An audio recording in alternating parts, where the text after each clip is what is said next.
they went down by half.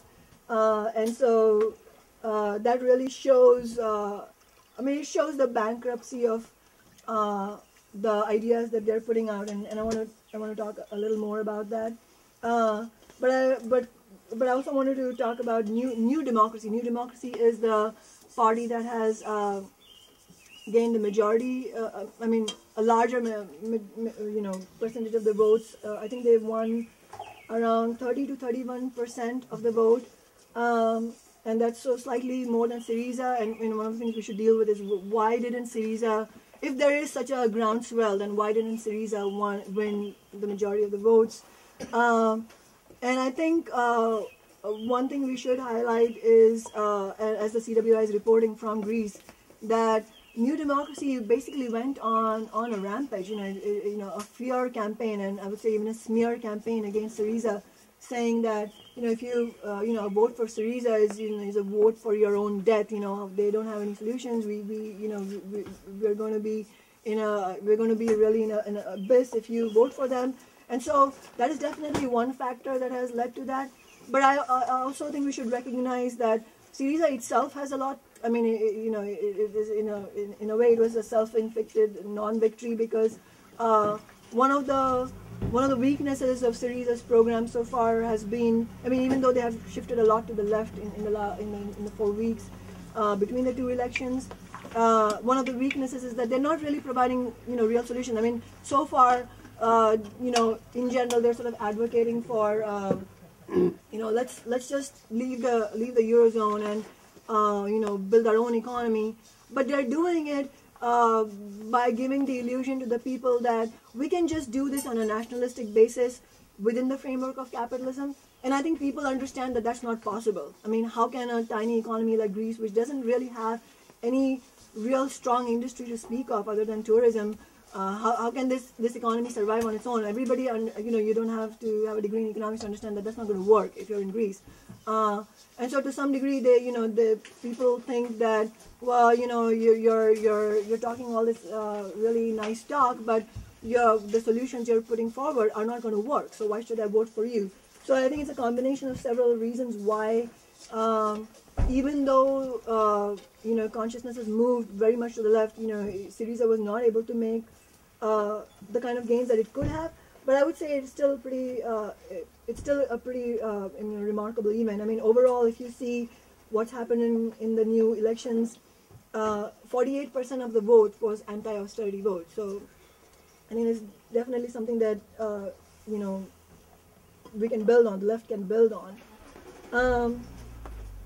And in terms of the Communist Party, what we're seeing is that they have been, they've played an ongoing, extremely sectarian role in left politics in Greece, and it has led to a lot of internal debate among the rank and file of the KKE, especially the youth leagues. They're trying to understand how is it that we're a communist party and we're actually losing when people are moving in an anti-capitalist direction. That doesn't make sense. But obviously the KKE leadership has played a very sectarian role, and it's interesting to see what's happening in Greece. On the one hand, you have the right-wing New Democracy, which is now, after that fear campaign against Syriza, now they're saying that they're insisting that Syriza should be part of the coalition with PASOK and New Democracy and sort of a shaky party called Democratic Left. But the reason they're doing that is that they're sort of, New Democracy is stuck between a rock and a hard place. On the one hand, the people that they are really answerable to are the bankers and the bond markets and the ECB and all the big organizations in the EU who want them to push towards austerity. But at the same time, New Democracy knows that austerity is not going to work within Greece, because there is no way how the people are going to accept any more austerity. So they're trying to straddle a line between austerity and anti-austerity, which is not going to work. And one way they're trying to do that is by trying to co-opt Syriza into this whole thing. But one thing that Syriza has done that is absolutely correct is that it's refused to be part of that coalition. On the other hand, Syriza has, approached the KKE, to form a left coalition. The KKE has snubbed them at this moment, and in terms of, perspectives for, or strategies for the future, I think that's something that should work out or try to work out. I'm quickly running out of time, so I'm trying to see what points I can make before I stop. One thing that we should also spend time talking about is, we often, as Marxists, we often talk about, that there is no one set of conditions for struggle to break out, and no one set of conditions that lead to victorious struggle. It's always a combination of factors. But a very important factor in allowing revolutionary struggle to happen is a discord among the ruling class, and that's definitely an interesting thing we're observing within the Eurozone and the EU. If you look at the G20 summit that just happened, when they're just sitting and fighting amongst themselves, because their problem is, what do we do? How do we sustain capitalism and yet solve this crisis? And the only answer they have within their capitalist framework is to impose austerity, and in the form of, austerity and then bailout, but the bailout comes in the form of an IMF loan. But it's a complicated thing, because on the one hand, it's not going to work because the people are going to revolt against it, because an IMF loan does not solve the problem, but actually puts more of a burden on the working class, and the people understand that by now. But there's another interesting problem, that's something that maybe we haven't talked about much in our discussions, is that there isn't enough cash that the bond market can, is willing to give out in order to plug that hole. It's like, there's a giant gaping, hole, and we're trying to plug that with small, little, corks. Yeah, thanks. That's a term I was looking for. Just to give you an idea, just in terms of numbers, the ECB and the EU, they've come up with this combination of two rescue packages, which have all these long acronyms which I won't go into. But on paper, they're saying that, okay, we're willing to give out $1 trillion, as corks to, to plug that hole.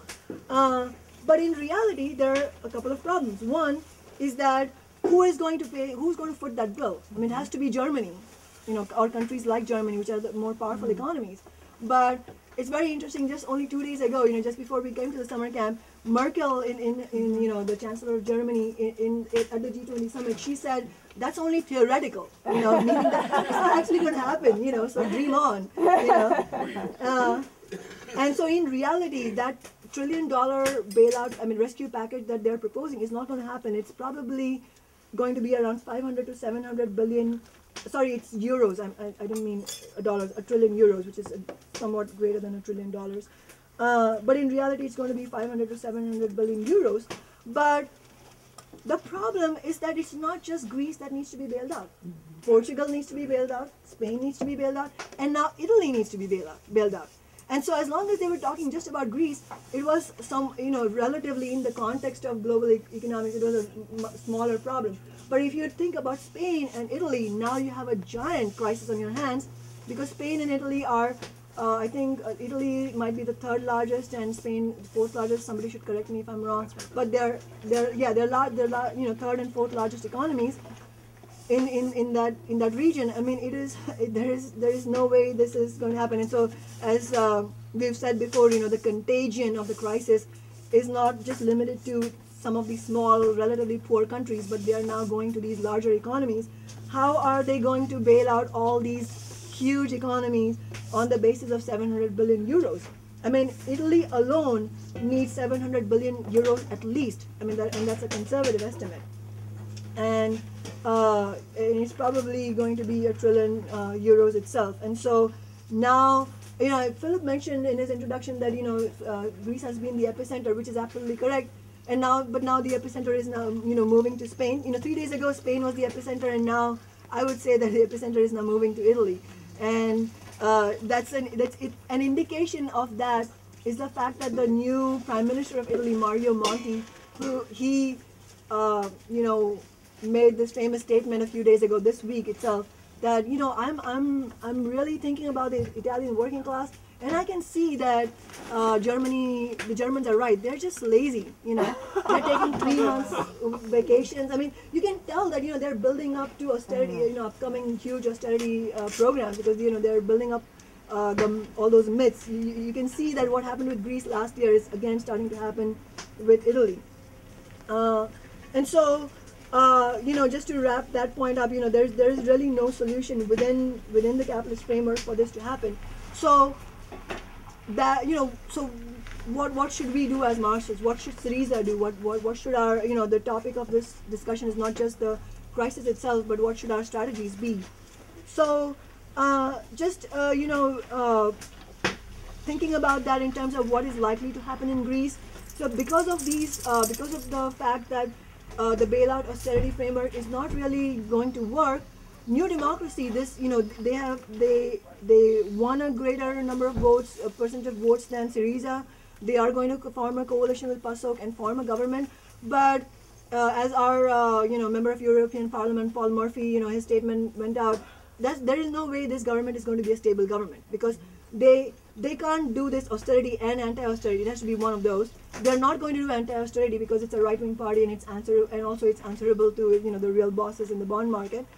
But austerity won't work either because it's not going to be accepted. So it is inevitable that this is an unstable government, and at some point it is going to, it's going to go into crisis, and probably I don't know, others should comment on this, but there is definitely a possibility, I don't know when, but there's definitely a possibility for left parties like Syriza, and Syriza itself mainly, to play a huge role in filling that void. But the only way they can really fill that void is if they have more accurate analysis, and that's where Zakinima, our sister organization, has a role to play, and my understanding is that they have started ramping up their involvement, talking to the rank and file of Syriza, and telling them that, look, yes, it's true that, like I said, Syriza's program has been quite limited. They are not talking about nationalizing the banks. Clearly, they're sort of hinting at that, and I just wanted to say quickly that Alexis Tsipras, the leader of Syriza, he did, go on record saying that this is a war between capitalism and the people. That's true. Syriza has also done the right thing by approaching the Communist Party to form a coalition. They're doing those things. Those things are correct. But Zakinima is urging that solutions that should be put forward should not be put forward on a capitalist and a nationalistic basis.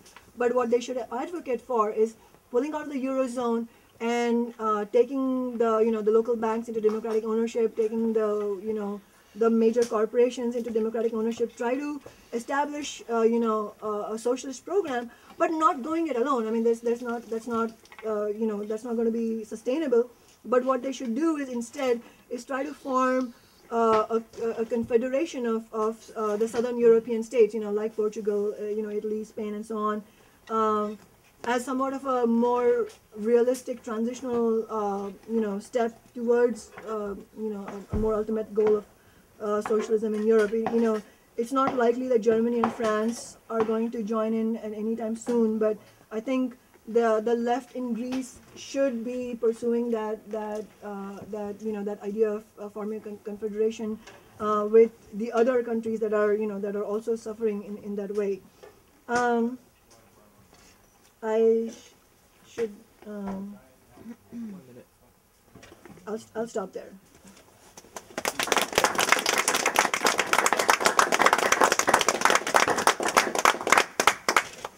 Thank you, Shama, for that really important lead-off.